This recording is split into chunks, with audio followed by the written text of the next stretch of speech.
What's up, guys? This is the Honest Outlaw here, and today we're going to be talking about compensators.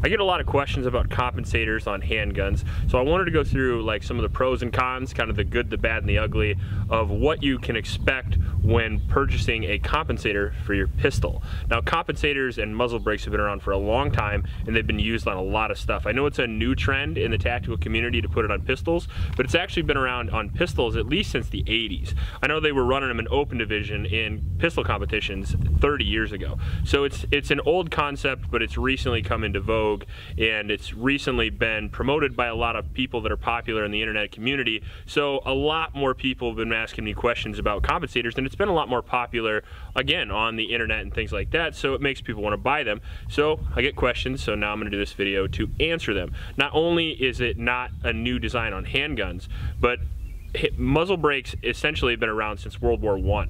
I mean, you can find them on tanks, World War II, they've been on rifles. They do a very similar thing, except now we're kind of testing them out with different guns, like a Glock, for example, which you see a lot of these tricked out Glocks, usually with the RMR and the light, and then the compensator. Roland Special kind of made that famous. Maybe a couple companies did it before him, but this is actually not a 19, this is actually a 17.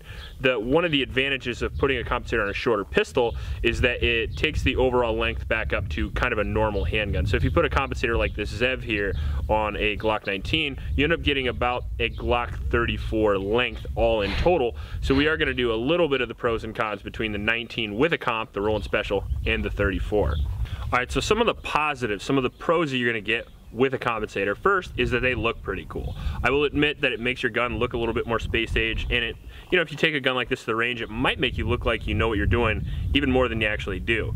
And you'll see that on the internet as well. That is one of the positives. The main positive, however, and the positive that you use it for, is it reduces recoil and muzzle flip by a decent amount, actually. Probably the most effective thing you can do to reduce recoil on a firearm. Like if you put a brake on an AR-15 and then take the brake off, you'll notice a significant difference in your times.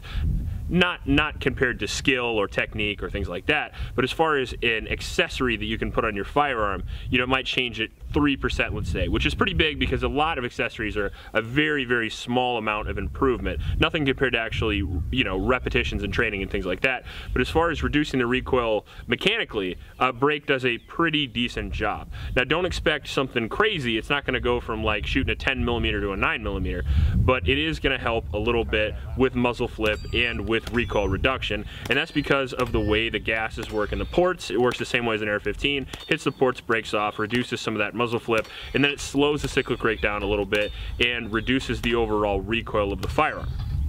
Now, that is a good pro, and that is what most people focus on when they're talking about a brake. But most of this video is actually going to be focused on the cons, because a lot of people don't discuss that. They always talk about the pros. Throw a comp on your gun because it's going to make it recoil less. Well, a comp actually does a number of things to your gun besides make it recoil less. So the first thing that it does is it does add length, as we talked about. You're going to go from a 19 slide to a 34 slide, in my case a 17 to a 17L. That's okay if you're carrying it outside the waistband for the most part, but inside the waistband, I know a lot of guys on the internet, you'll see them running compensators in the carry gun. I'm not going to do that. That is a lot of length, and to me, very little benefit in comparison to an actual slide. If you're running a 19 with a comp, you're going to have the 34 length slide. The problem is you're not going to have the 34 length barrel, so you're not going to get that muzzle velocity increase that you're going to get with the 34. If you look at some statistics on muzzle velocity and how it affects bullet expansion and damage, you'll actually notice that velocity does help a lot, even in handguns. And from a 19 to a 34 length, as far as a Glock goes, we're talking about like another inch, you know, from a 4-inch barrel to maybe a 5.25. You're going to get around 60 feet per second, which is substantial. And a muzzle brake is going to add that length, but it's not going to add that velocity. You might get maybe a 1 or 2 or maybe even a 5 feet per second increase, but it's not going to be that 60-foot increase that you're going to expect with that actual slide and barrel length that would take the place of this comp.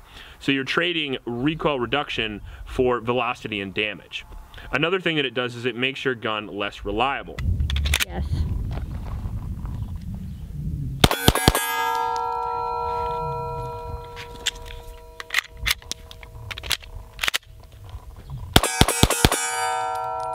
What is happening?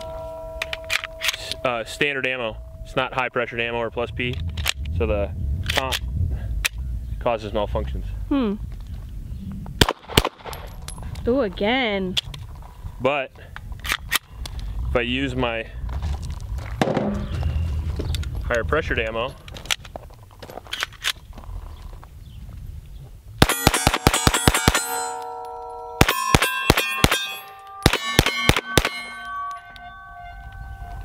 we get a slide. There we go. Had no problem. No problems. Yeah, so you just have to use different ammo or change your recoil spring, one or the other. Comps usually won't run with remanufactured or low powered ammunition. A lot of times they won't even run with Winchester White Box or American Eagle because they are slowing it down a little bit. So you are going to usually have to change recoil springs to run similar ammo, or you're going to have to run hotter ammo in order to make it reliable. And even then, even when you're knocking it down, like in this particular pistol here, I'm running a stainless steel 13 pound, sorry, recoil spring instead of the standard, I believe 17 pounds. A lot of times I'll run a 15 pound recoil spring. I play with them a lot in my Glocks, but the reality is if you start messing with that system, you are gonna have some reliability decrease. You're never gonna have a reliability increase. So if it's a play around gun like this one is, that's fine. Or if it's a gun you've tuned specifically, you have a lot of experience, that's fine. But for me personally, I would steer clear of the comps if it was for a concealed carry or self-defense type handgun, especially if you don't have a lot of experience and you think you're just gonna buy a standard threaded barrel, throw a comp on, you're gonna be good to go. You might wake up one day, try to use your gun, and you fire the first round and the second one has a malfunction, because that's actually pretty common with compensated guns. The other thing is, with a compensated gun, again, this is not part of the video, but be careful here, because not all Glock aftermarket barrels are equal. I've actually tested several aftermarket barrels that caused malfunctions in my gun as well. So remember, the more you mess with this system, the more risks you're taking. I'm not saying that you're going to decrease your reliability, but the chances get higher and higher with every single part that you decide to replace, and that greatly increases with a compensator or muzzle brake. Now, I did say you can run hotter ammo in this gun, and muzzle brakes and compensators, like on a pistol, work really well with higher pressured ammo. So if you're running on a 9mm, you're going to experience very little recoil reduction in comparison to a standard 9mm. But on a 10mm, bigger difference. 40 caliber, bigger difference.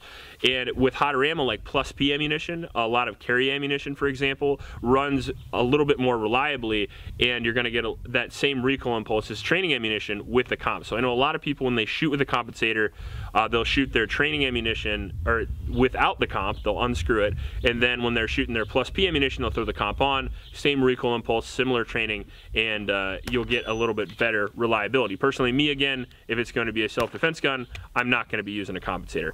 Another downside is that the time a lot of these, if you see right here, this Zev has a little set screw right here.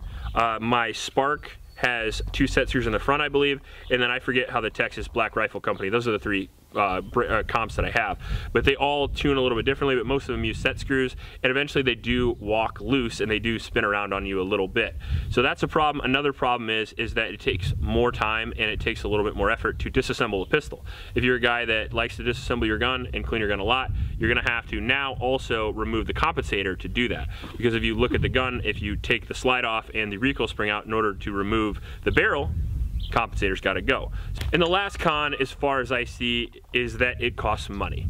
So if you have a stock Glock, let's say, they usually don't come with threaded barrels. In fact, I don't know any model of Glock that does. You're probably going to end up paying $200, $150 for a high quality threaded barrel. And don't skimp on your barrel. If you're going to do an aftermarket barrel, make sure you get a pretty decent one. I've had some of the cheaper ones that didn't work out very well, and they had poor lockup and they caused reliability problems. I like to actually stick with Agency Arms, not because they're the best, but because they're the ones I've had the best experience with. I like the way they look. Their midline does everything I need it to for a reasonable price, and I have never seen a reliability issue with them, so I just stick with them. But that is going to cost you $150, and your comp is going to cost you, depending on which one you get, somewhere between $60 and $150, even sometimes $300. I've seen $300 compensators. Now, the difference between compensators, in my opinion, has been minimal. I like the Arc Spark a lot, and I like the Zev. Those are my 2 personal favorites because they are fairly lightweight. You don't feel them on the pistol very much, and they do a fairly effective job. The Zev is more effective than the Spark, but it's also more money, and it also is a little bit bigger. And more effective is an interesting term, because the more effective your compensator is at lowering the recoil, the hotter ammo you're going to need to run it, or the lower recoil spring poundage you're going to need to run it reliably. So again, that's another thing you have to remember. The more effective the break is, the more you're going to have to change the internal stock pistol in order for it to work. Just a quick video here on my thoughts on compensators. This is off the top of my head, so if you guys have any other input or experience, leave it in the comment section below. That way all the other people can enjoy it as well. If you like this video, please like and subscribe. Please help out your local homeless shelters, and remember to recycle. I'll check you later. Now, that is a good pro, and that is what most people focus on when they're talking about a brake. However, the majority of this video is actually going to be talking about cars driving by, because that is going to keep happening, it seems like.